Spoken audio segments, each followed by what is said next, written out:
Superman is DC's oldest and arguably most influential character who over the last 84 years has amassed a huge supporting cast including family members, friends, other heroes, love interest, and villains who also each have their own supporting cast, or some of them do, and altogether that makes up more than 100 characters. I made a video a week ago looking at Batman's supporting cast and seeing how long it took each character to appear in live action, seeing who took the longest and who took the shortest amount of time. Today, I wanted to do the same thing for Superman, and spoiler alert, there is one character in this video who breaks the record from the last video of largest gap between comic debut and live action debut, so with that all out of the way, let's not waste any more time, and begin. In the year 1948, which is 10 years after Superman's debut in the comics and 5 years after Batman's first live-action debut, the Superman serial starring Kirk Alyn started airing, and it had basically all the main supporting cast members of the Superman universe, including Lois Lane and Jimmy Olsen, both of whom are 10 years after their respective debuts. There's also Jonathan and Martha Kent, although Jonathan's name was changed to Eben, and this is 9 years after their debut in the comics, as well as Perry White, who debuted in the Superman radio show 8 years prior.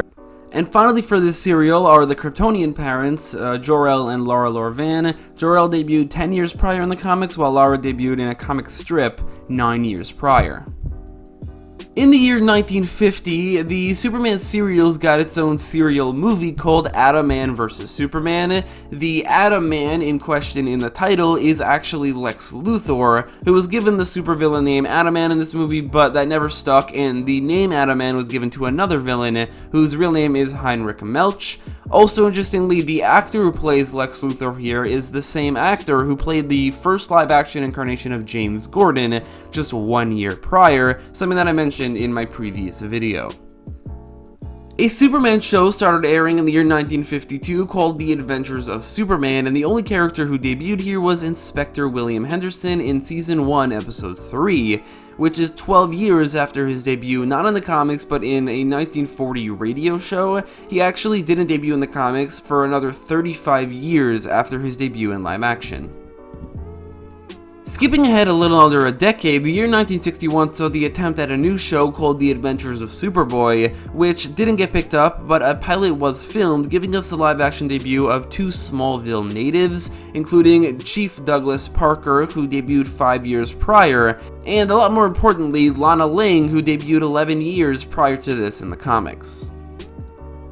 There was no live-action Superman media for the next 17 years, but in the year 1978, Superman the movie came out, giving us the debut of two comic book characters, including Sam Lane, who debuted 19 years prior in the comics. He's actually played by Kirk Alyn, the same actor who played the first live-action version of Superman, and the other character is General Zod, who debuted 17 years prior in the comics, so the same gap between live-action media in the Superman world. There were actually four other Superman supporting characters who debuted in this movie. This includes Eve Tessmacher, Otis, Non, and Ursa. Eve debuted in the comics in the year 2000, Otis in the year 2006, and Non and Ursa in the year 2007. No new characters debuted in Superman 2 or 3, but in between Superman 3 and 4, another movie was released called Supergirl in the year 1984. Kara Zor-El made her debut here, which is 25 years after her debut in the comics. The same is true for Zor-El and Allura Inze, her parents, as well as Lucy Lane, who also just so happened to have debuted 25 years prior to this in the comics. The only other character who debuted in this movie is Fred Danvers, who is now known as Jeremiah Danvers, who debuted 23 years prior to this in the comics, as well as a character created for this movie, Selina, who debuted in the comics in the year 2017, so a long time after this.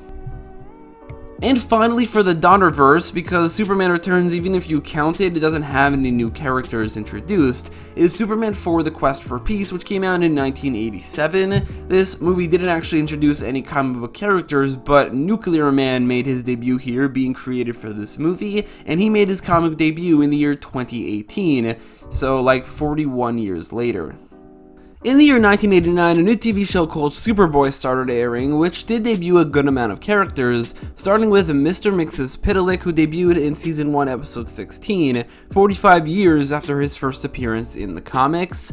There's also Roger Corbin, aka Metallo. He's not the main Metallo. The main Metallo, who's his brother, wouldn't appear until a couple years later, but Roger Corbin debuted in Season 2, Episode 3, which is 12 years after his debut in the comics, but it's weird that he debuted before his brother, as his brother is the main Metallo.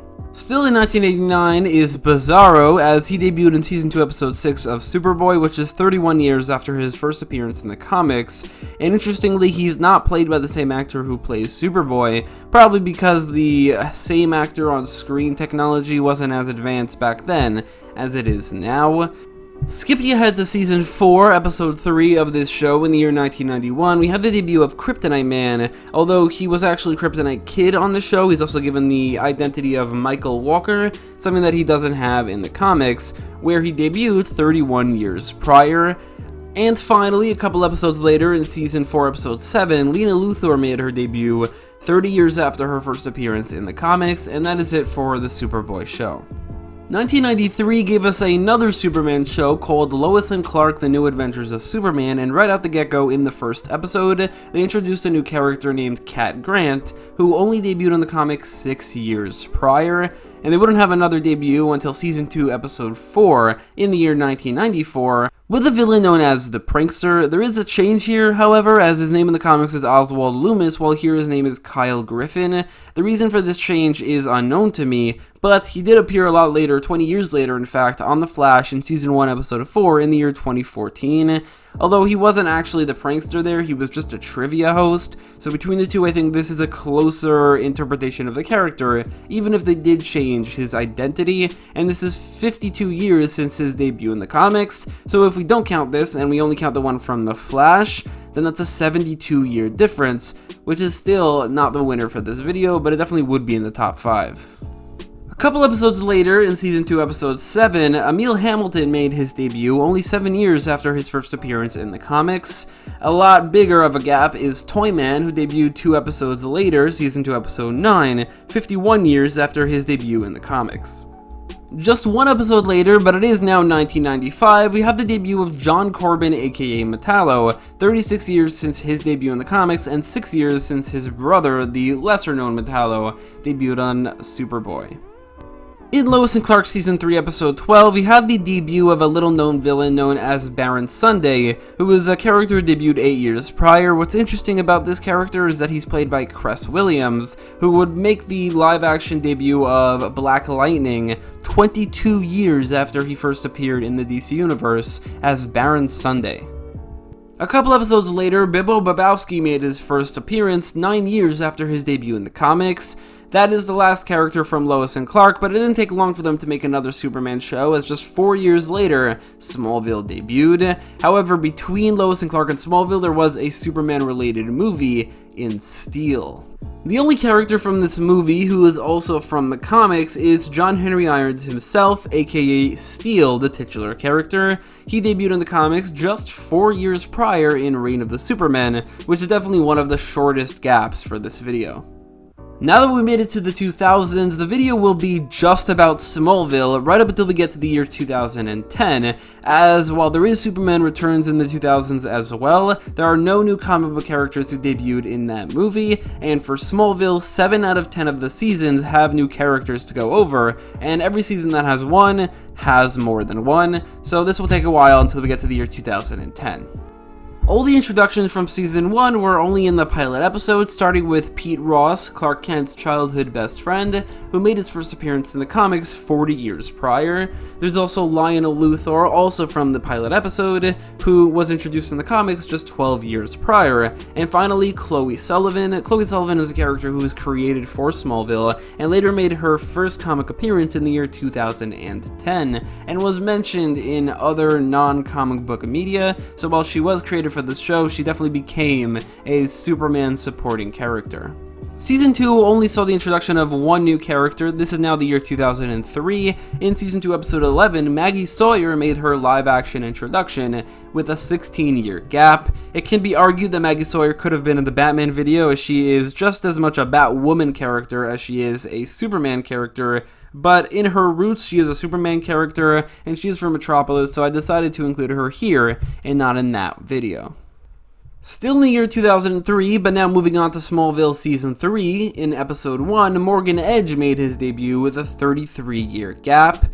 10 episodes later, in Smallville Season 3, Episode 11, George Taylor, the editor of the Daily Planet prior to Perry White, made his debut now in the year 2004, 66 years after his first appearance in the comics, which is definitely one of the biggest gaps in this video. I should mention that all the way back in the year 1953 in Adventures of Superman, he did technically appear, but as far as I could tell, it was only in a picture, and it was only ever really used as a plot device, so it doesn't fully count, so I didn't include him until now. Finally, for Season 3 is Lillian Luthor. She made her debut in Season 3, Episode 19, which is 42 years after Lex Luthor's mother first appeared in the comics. I say Lex Luthor's mother because the name Lillian wasn't created until Smallville, which stuck for the character, and that's been her name in every single form of media ever since.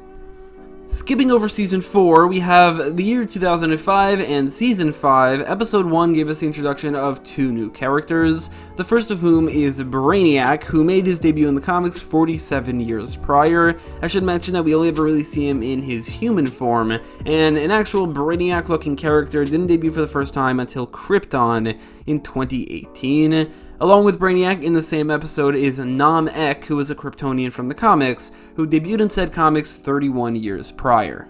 Skipping to the year 2008, Season 6 and 7 didn't give us any new characters, however Season 8 went all out, starting with Episode 4 with the debut of a character named Maxima, who appeared in the comics for the first time 19 years prior. 4 episodes later, Feora made her live-action debut with a 31-year gap. I should mention that in this episode we only ever really see her possessing Lois Lane. We don't see her physically until Season 9, Episode 1, but at the same time that was also a clone of Feora, and I think we could count her first appearance in Season 8, Episode 8.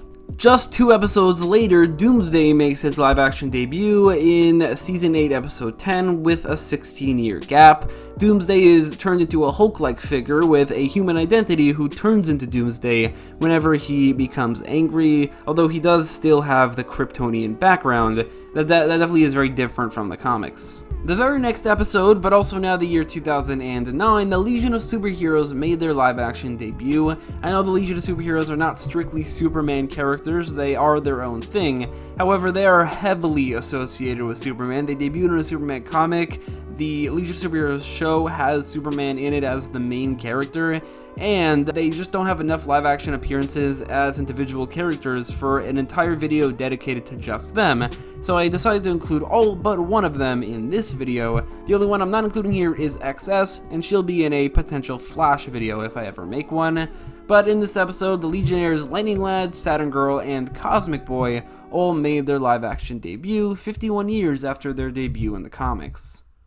Along with the Legion of Superheroes, one of their enemies, Persuader, who is also a Superman villain, debuted for the first time with a 42-year gap since his first appearance in the comics.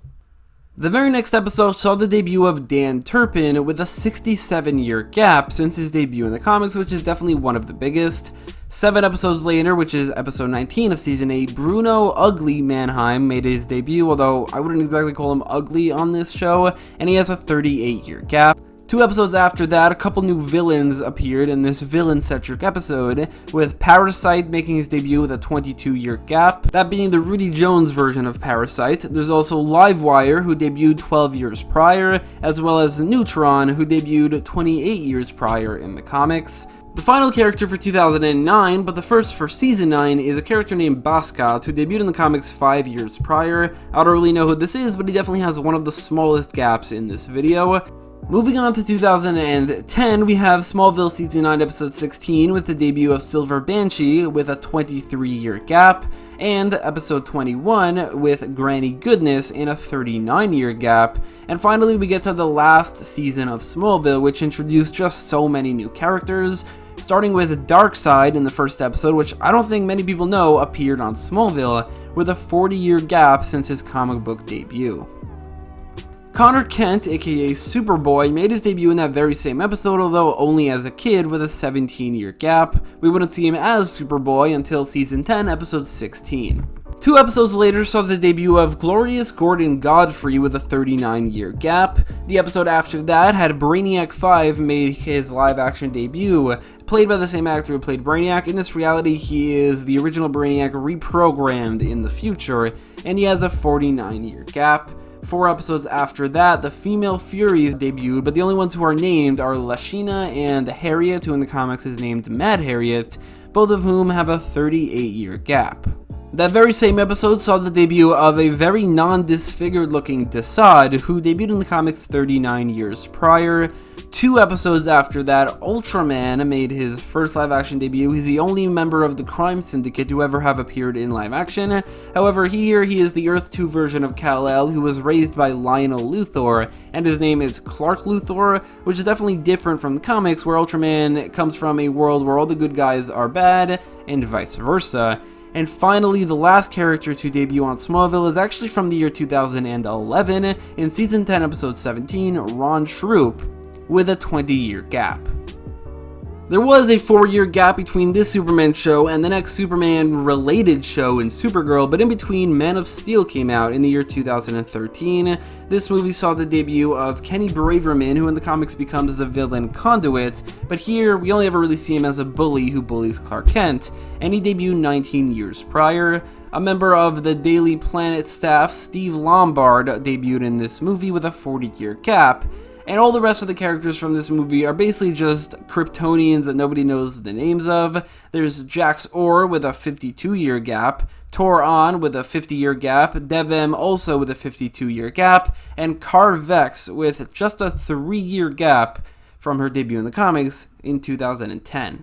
Supergirl debuted in 2015, and this will definitely be the main source of new characters for the next couple of years, but definitely not the only one. First of all, we have the pilot episode, which saw the debut of Eliza Danvers, who in the comics, her name is Edna Danvers, and she debuted 54 years prior. Interestingly, she's played by the same actress who played the first version of Supergirl, who I mentioned earlier, Helen Slater, but that was definitely on purpose.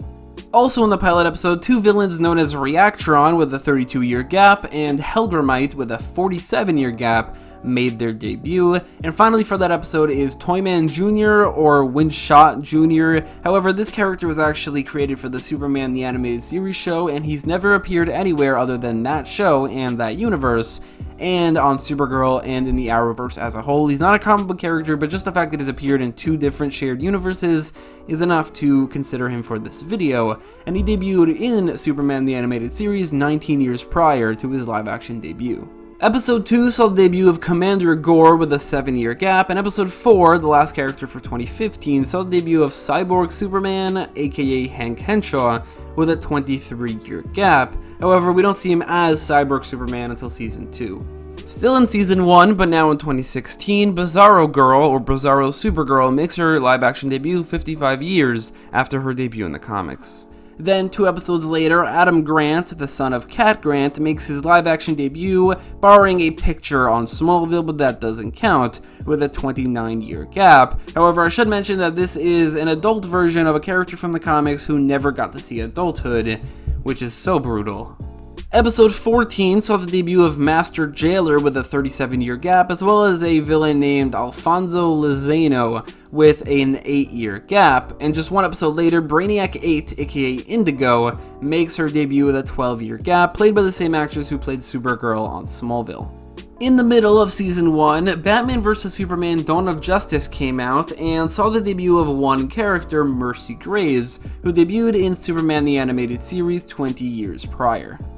Back on Supergirl, and the final character for Season 1, a character named Dick Malvern. However, on the show, they changed his name to Rick Malvern, who is a supporting Supergirl character who debuted 57 years prior in the comics, which is definitely one of the bigger ones. Moving on to Season 2, the first episode saw the debut of a new Legionnaire, Mon-El, who in the comics debuted 55 years prior. Now this character is split into two, as in the comics his name is Largand aka Mon-El, while here Mon-El is the son and Largand is the father, who didn't debut until episode 8. Regardless, they're both in 2016, so the gap doesn't change. A villain named Barrage debuted in Season 2, Episode 7 with a 28-year gap. And finally, for the year 2016 are the Dominators, just the whole alien race as a whole, as they are predominantly Legion of Superheroes villains, who debuted in the comics 49 years prior, and this is actually not on Supergirl, it's on The Flash in the Invasion crossover in Season 3, Episode 8. Moving on to 2017, Reign, a Supergirl villain who debuted in the New 52 comics just 5 years prior, debuted in the finale of Supergirl Season 2. Moving on to Season 3, the first episode saw the debut of a villain known as Bloodsport, who I'm sure you all probably know about just because of the Suicide Squad, but he actually made his live-action debut 4 years prior on Supergirl, with a 30-year gap. The next episode saw the debut of Psy, a Supergirl villain who debuted 35 years prior in the comics. In the middle of Season 3 of Supergirl, Justice League came out, and Steppenwolf made his live-action debut with a 45-year gap. And just a little bit while later, Crisis on Earth X came out, and Overgirl, the Earth X version of Supergirl, made her live-action debut, and she had a much bigger role than she has ever had in the comics, which really just boils down to her having died in every single one of her appearances in the comics, where she debuted 9 years prior.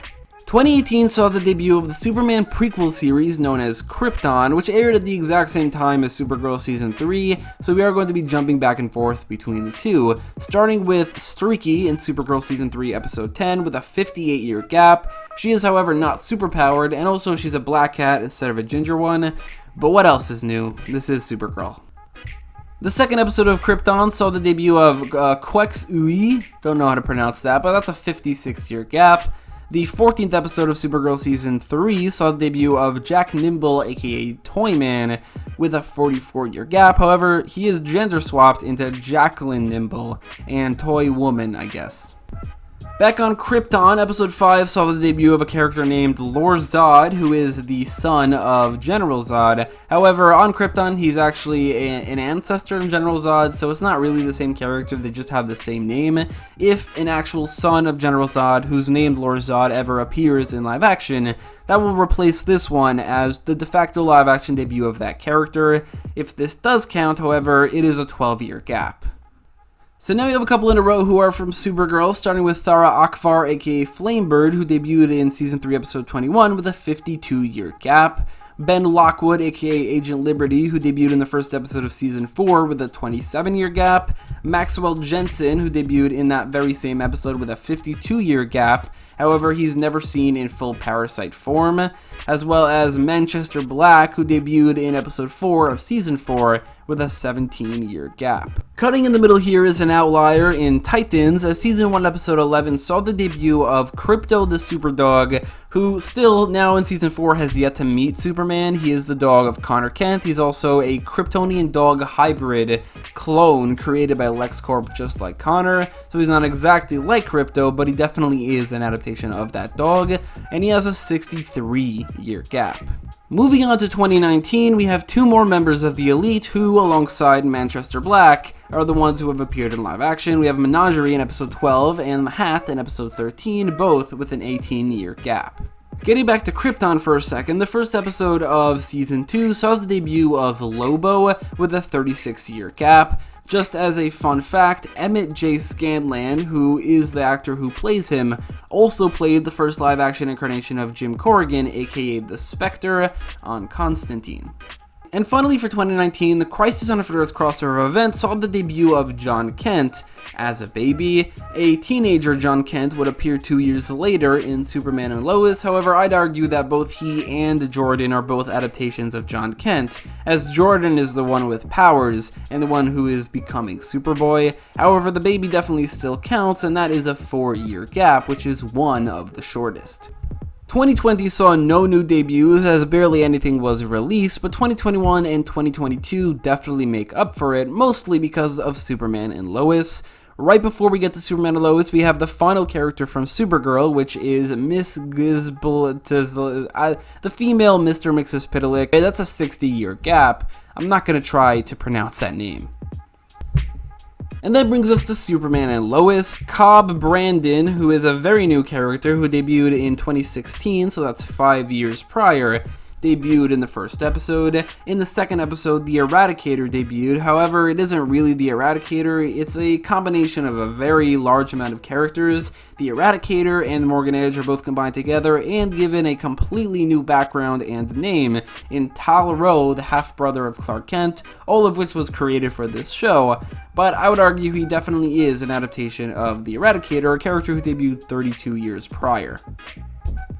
That same episode saw the debut of Leslie Lar, with her name changed to Leslie Lar. She's also given an alias in Irma Sayres, and her origin story is changed to being a regular person who was given Kryptonian powers by the ex-Kryptonite, and not just a regular Kryptonian, and she has a 60-year debut.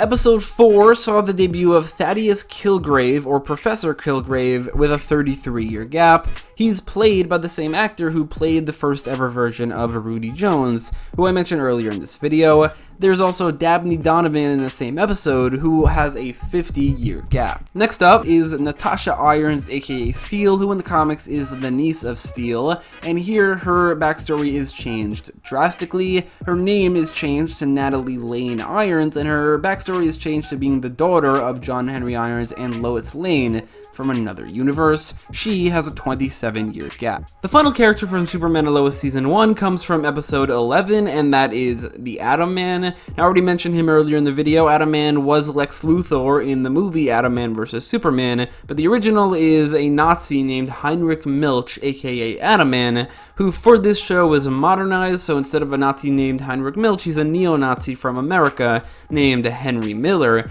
and he debuted in the 1940 radio show, and that was 81 years prior to his debut in live action, which is actually not the biggest gap in this video. That comes from next year, or actually in this year, 2022. But 81 years is higher than any other gap from the Batman video, and it's still not the highest. The final character for 2021 is Mongal, who debuted for the first time in the comics 26 years prior and debuted in live action in The Suicide Squad. Interestingly, her father, Mongul, still hasn't appeared in live action. And finally, we're in the current year, 2022, which saw the release of Season 2 of Superman and Lois. Starting at episode 1, we had the introduction of Mitch Anderson, who in the comics is the superhero known as Outburst, and a member of the Supermen of America, a group of characters who debuted alongside Mitch Anderson 30 years prior. The second episode saw the debut of Karen Lau Faulkner, who in the comics is Rampage. However, here we never saw her in her Rampage form, and she debuted 35 years prior. That same episode saw the debut of Ali Alston, aka Parasite, who debuted in the comics 18 years prior. This season dealt with the inverse world, or the Bizarro world, and consequently a couple Bizarro versions of established characters from the Superman world were introduced, including Bizarro Lois Lane, who debuted 63 years prior, which is one of the biggest gaps, Bizarro Crypto, who is a cat on the show, while in the comics it is still a dog, but I'm considering it the same character, and he was introduced 61 years prior. On the complete other end of things is Bizarro John Kent, as he was introduced just 4 years prior in the comics, which is one of the shortest gaps. I completely spaced on the fact that Bizarro Lana Lang actually appeared on Superboy before appearing on Superman and Lois. I didn't notice until I was in the middle of editing this video, so we'll just mention it here. That was a 30-year gap. It doesn't really mean anything. The 30-year gap is not going to be mentioned again, but I thought I'd add it regardless.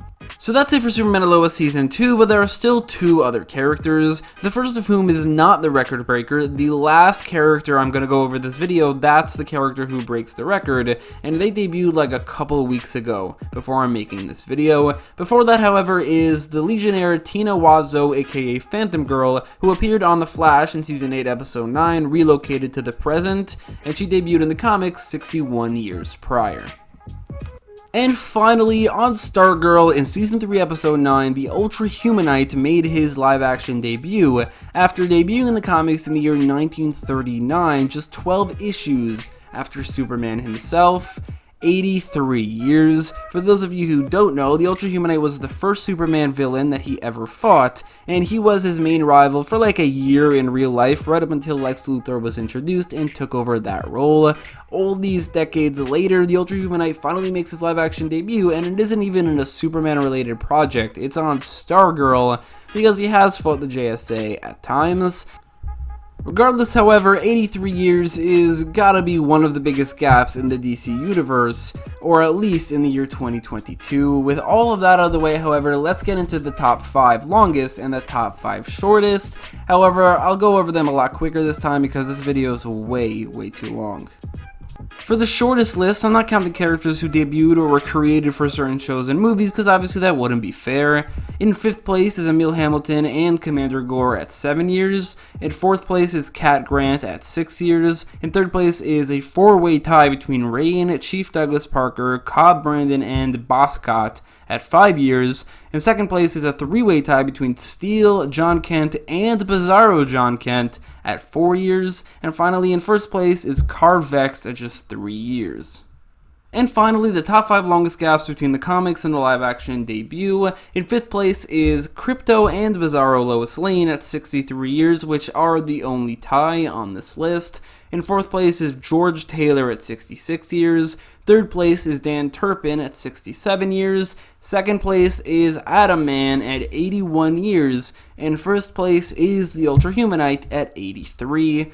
With all that out of the way, that's it for this video. Let me know in the comments down below if you enjoyed it, if you think I missed something, because I might have, and which superhero should I do this for next? Wonder Woman, The Flash, Green Lantern, which isn't, it'll be a short video.